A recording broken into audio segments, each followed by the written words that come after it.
Good morning, good afternoon, good evening, whatever time it is. Hello. So today I want to talk about a concept. I wanted to talk about this for a while. I wanted to do a little vlog on this for some time and just kept getting distracted with other things I wanted to talk about. But this is one of the most important and probably could very well completely change the game for anybody that wants to get healthier, lose weight, feel better, the whole nine. Where did my keys go?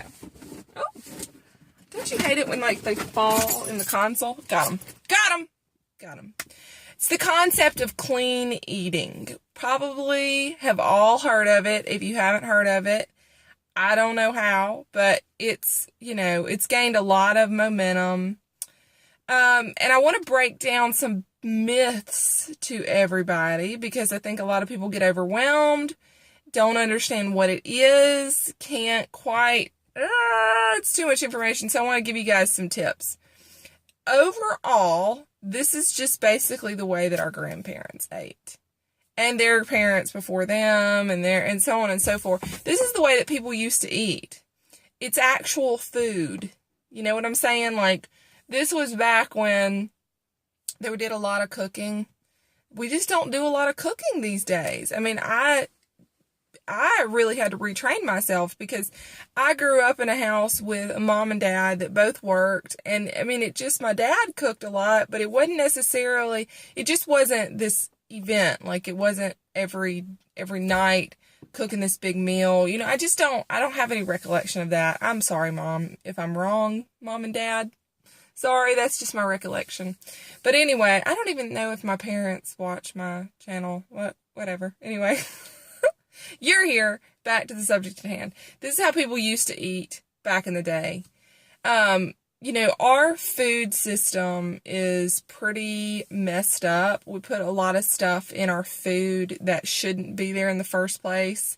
Lots of stuff in the American diet that other countries have banned in their diets because they see how bad it is. But our fair government doesn't see anything wrong with it. They think it's safe for human consumption. So why not? Why not? Why not? I mean, that's really the way that they look at it because you are nothing more than an almighty dollar to them. So clean eating really takes food industry as much out of the equation as you possibly can. Unless you're growing your own food. Now here's a caveat because there are different schools of thought with clean eating just like there's different schools of thought with everything in life.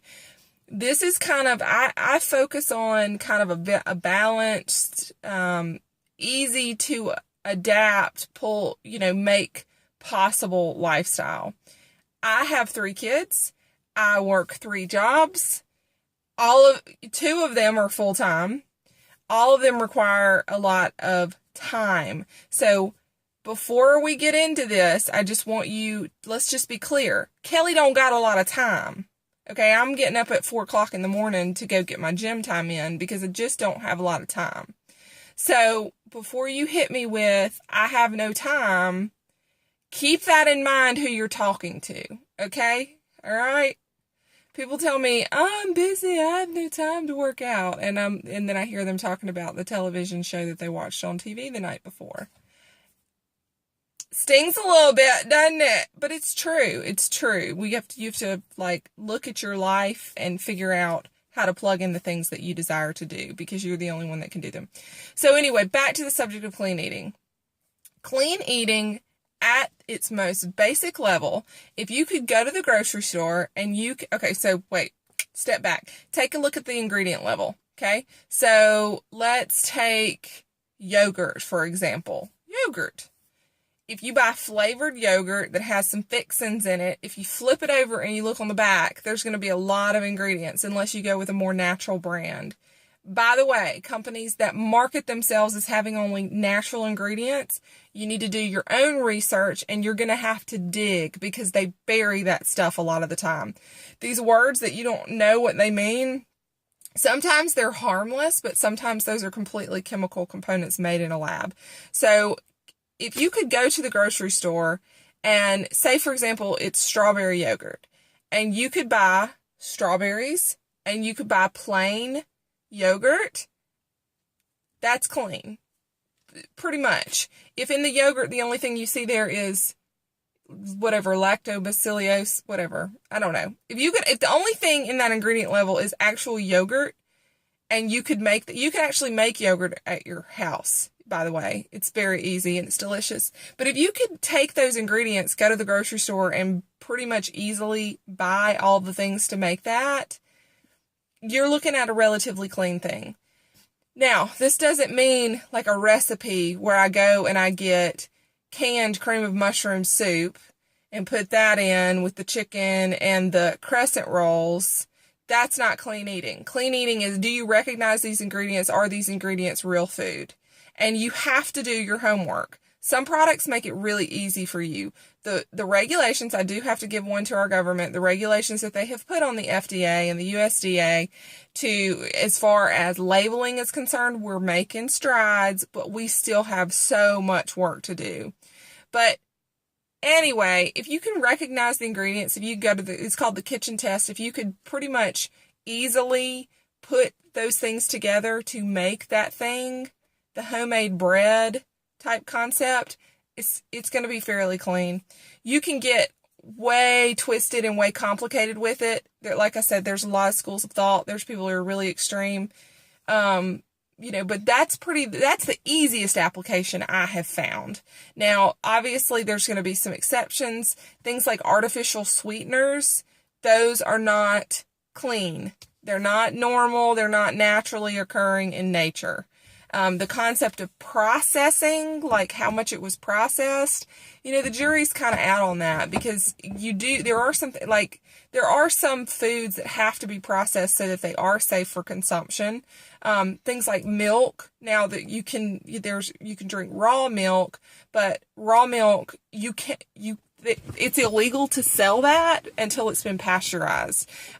In Mississippi, that's for the state of Mississippi, it's very difficult to find raw milk, somebody that will find it for you. But anyway, I'm getting off on a tangent. But clean eating, this is, break it down. Vegetables, fruits, brown rice, leafy greens, lean meats, organic lean meats, no artificial sweeteners. Stay away from them. I'm going to do another talk on artificial sweeteners at some point in time. But that's basically it. You drink a lot of water. Obviously, just do yourself a favor. For one day, if this is not something you're currently doing, flip it over whatever container you're about to eat something out of and look at the ingredient label. The ingredient label. And if you can't recognize that stuff that's in your label, give yourself a little check mark. And by the end of the day, I want you to add up the check marks of all the foods that you ate and find out how you're doing. You could be doing pretty good, but you could probably have room for improvement. It's hard. I will be honest, you have to be vigilant because they put crap in our food. And I promise you, when you start doing this, you're going to start to get a little angry and irritated with our food industry. But more people need to do that, because that's how we make positive changes in the right direction. So anyway, do that for yourself. It's a little project you can give yourself. Doesn't take any time at all. Just flip over the label before you eat it. You might find out some information you will find pretty interesting. So anyway, y'all take care. Have a great day, and update me if you do it. Did you find anything interesting? Did it kind of blow your mind a little bit? Let me know. All right, y'all have a great day. Bye.